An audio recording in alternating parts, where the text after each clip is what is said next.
अस्सलाम वालेकुम व्यूवर्स, मैं हूं आई की मेंटोर।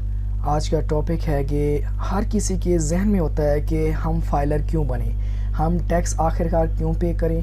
टैक्स फाइलर बनने के बहुत सारे बेनिफिट्स हैं। एक आम लेमैन को, एक आम आदमी को इसका क्या क्या बेनिफिट्स एफबीआर प्रोवाइड कर रहा है। अगर आप फाइलर बन जाते हैं तो आपको क्या क्या बेनिफिट्स फ्यूचर में मिलेंगे। आइए चलते हैं सर, इसको मैं वन बाय वन आपको दिखाता हूँ। ये जो स्लाइड्स हैं इनको आप गौर से देखें, और इसमें मैंने बहुत आसान करके इसमें एक्सप्लेन किया हुआ है कि फ़ाइलर बनना हमें क्यों ज़रूरी है। तो चलिए sir, why become tax payer filer. Taxpayer filers in Pakistan by all means enjoy more relief on taxes compared to the non-filers। इसका मतलब है कि इसमें मेन थीम ये बताया गया है कि हम फाइलर बनेंगे तो हमें आधा टैक्स हमारे ऊपर कम लगेगा। किन किन एरियाज़ में आधा टैक्स कम लगेगा कि अगर आप अब किसी भी आप कोई प्रॉपर्टी परचेज़ करना चाह रहे हैं या सेल करना चाह रहे हैं और उसके ऊपर फाइलर को 1% टैक्स है और नॉन फाइलर को 2% टैक्स है, तो ये कैलकुलेट कैसे होता है कि जो गवर्नमेंट के मुताबिक प्रॉपर्टी की वैल्यू होती है उसके ऊपर ये परसेंटेज लगाते हैं। तो तीसरा बेनिफिट्स इसका क्या होगा कि आप आजकल के दौर में कोई गाड़ी ख़रीद करते हैं तो गाड़ी ख़रीद करते हुए ये स्लैब बनाया हुआ है एफबीआर ने कि कितने सीसी से कितने सीसी तक आप परचेज़ करेंगे तो आपका कितना बेनिफिट होगा। आप इसमें देख रहे हैं कि आप अप टू 850 सीसी तक गाड़ी परचेज़ करते हैं तो फाइलर को टैक्स लगता है 7500 रुपये और नॉन फाइलर को लगता है 15,000। इस तरह आगे देखते जाएं कि 851 सीसी से लेकर 1000 सीसी तक गाड़ी परचेज़ करेंगे तो इसके ऊपर फाइलर को 15,000 टैक्स है, नॉन फाइलर को 30,000। फिर ऑनवर्ड देखें कि 1001 से लेकर 1300 सीसी तक 25,000, 50,000, 1301 से लेकर 1600 सीसी तक 50,000, 1 लाख। तो ऑनवर्ड ये देखें आप स्लैब के अंदर आपको नज़र आएगा कि फाइलर को आधा टैक्स लग रहा है और नॉन फाइलर को डबल टैक्स लग रहा है। तो इसमें चौथा बेनिफिट आम बंदे को क्या मिलेगा कि अगर आप प्राइस बांड ले लेते हो उसके और आपको प्राइस निकल आता है तो प्राइस के ऊपर भी टैक्स लगता है। फाइलर को लगता है 15% टैक्स और नॉन फाइलर को 30%। सपोज़ आपका इनाम निकल आया है ₹1,00,000, तो अगर आप फाइलर हैं तो आपका 15,000 टैक्स कटेगा, अगर नॉन फाइलर हैं तो 30,000 टैक्स कटेगा। तो मींस फाइलर होने पे आपका आधा टैक्स सेव हो गया।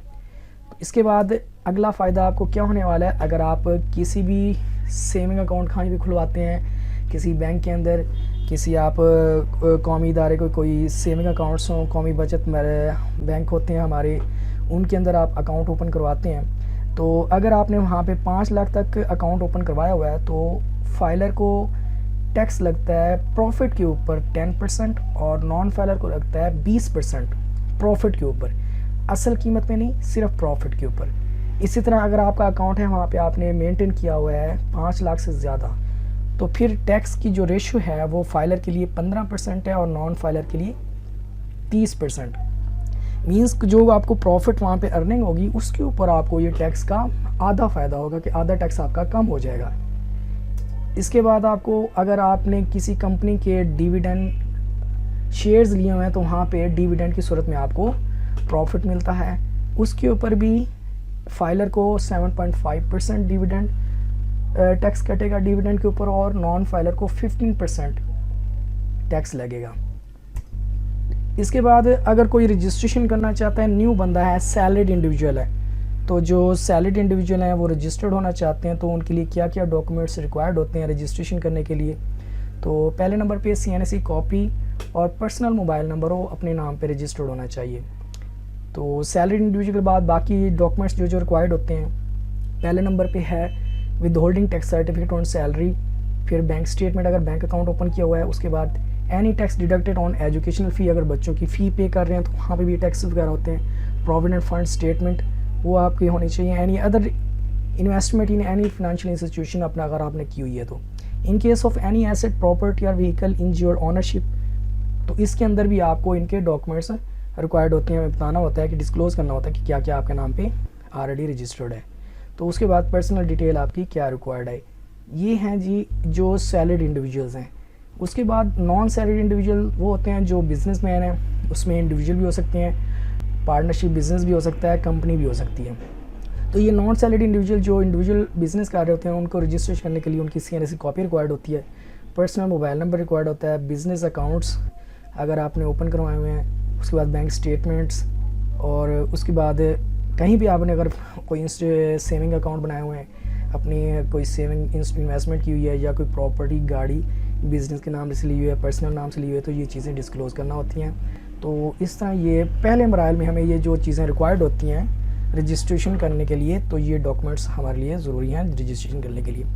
मैं आपको बताऊंगा कि फ़र्स्ट ऑफ़ ऑल आप अगर कॉमर्स के स्टूडेंट हैं, कॉमर्स की फील्ड में ताल्लुक़ रखते हैं, प्रोफेशनल्स के लिए, लॉयर्स के लिए, CA के स्टूडेंट्स, ACCA के स्टूडेंट्स, टैक्स कंसल्टेंट्स जो प्रैक्टिस करना चाह रहे हैं या सीखना चाह रहे हैं कि हम FBR के ऊपर अपना काम ऑनलाइन कैसे कर सकते हैं और कैसे सर्विसेज दे सकते हैं। आपने मेरी अगली वीडियोस देखनी है, मैं स्टेप बाय स्टेप आपको इन चीज़ों को A से लेकर 0 तक आपको ट्रेनिंग दूंगा कि आपने अपनी रजिस्ट्रेशन कैसे करनी है FBR के ऊपर, और रजिस्ट्रेशन करने के बाद अपने इनकम टैक्स रिटर्न्स कैसे फ़ाइल करनी है, इंडिविजुअल्स के लिए भी, इंडिविजुअल सैलरीड इंडिविजुअल्स के लिए, नॉन सैलरीड इंडिविजुअल्स के लिए, अगर कोई लोग जॉब कर रहे हैं, एम्प्लॉई हैं, वो चाहते हैं कि हम किसी लॉयर को हायर ना करें, ख़ुद से अपनी रिटर्न फाइल कर लें, तो इसके लिए मैं इंशाल्लाह आपको अगली वीडियोस में, आप मेरे वीडियोस के साथ टच रहें, मेरे चैनल को सब्सक्राइब करें IK मेंटोर, और आपको नेक्स्ट जो वीडियोस होंगी FBR के रिलेटेड आपको लर्निंग करने के लिए, वो आपको इंशाल्लाह फर्दर मिलती रहेंगी। थैंक यू सर, अल्लाह हाफिज़, अपना ख्याल रखिएगा, मुस्कुराते रहें, आसपास सफाई रखें और लोगों के साथ हुस्न सलूक से पेश आएँ। अल्लाह हाफिज़।